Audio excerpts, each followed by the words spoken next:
பயமாக இருந்தாலும் உடல் எல்லாம் நடுங்கினாலும் ஒளிந்திருந்தபடியாகவாவது நாம் சைக்கோ படங்களை பார்ப்போம். டிஸ்டர்ப் செய்யும் விதமாக காட்சிகள் அமைந்திருந்தாலும் அது ஒரு த்ரில்லிங்கான அனுபவத்தை கொடுப்பதால் நம்மில் பலர் அந்த மாதிரியான படங்களை விரும்பி பார்ப்போம்.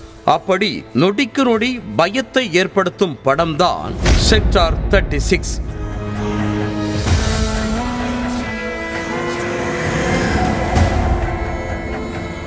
இந்த படத்தின் இயக்குனர் ஆதித்யா நிம்பல்கர்.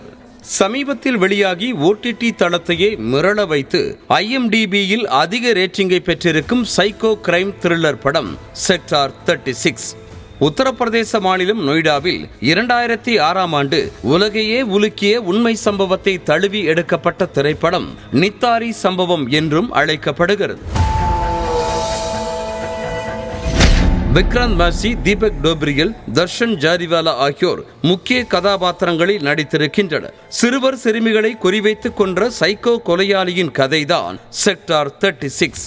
ஜூக்கி என்று சொல்லப்படும் ஸ்லம் பகுதிகளில் வாழும் ஏழை குழந்தைகள் திடீரென மாயமாவதும் பிறகு சாக்கடையில் உடல்கள் கிடைப்பதும் வாடிக்கையான நிகழ்வாக மாறுகிறது. போலீசுக்கு பெரும் தலைவலியாக இந்த கேஸ் மாறுகிறது. காவல் நிலைய இன்ஸ்பெக்டராக பணியாற்றி வந்த ராம்சரண் பாண்டே என்பவரின் பெண் குழந்தையும் அந்த சைக்கோ கடத்த முயற்சி செய்கிறார். அதன் பிறகு போலீசார் இதில் முழு வீச்சில் இறங்குகிறார்கள். அதற்கு பிறகு என்ன ஆகிறது என்பதுதான் மீதி கதையாக உள்ளது. சைக்கோ கில்லர் கதாபாத்திரத்தில் விக்ராந்த் மாசியின் நடிப்பு காண்போரை மிரள வைக்கும் வகையில் அமைந்திருக்கிறது. மேலும் போலீஸ் இன்ஸ்பெக்டர் ராம்சரண் பாண்டே கதாபாத்திரத்திலும் தீபக் டோப்ரியல் சீரியஸான நடிப்பை வெளிப்படுத்தியிருப்பார். படத்தின் சில காட்சிகள் மிகவும் மனதை பாதிக்கும் வகையில் இருப்பதால் குழந்தைகள் இதை பார்க்காமல் இருப்பதே நல்லது.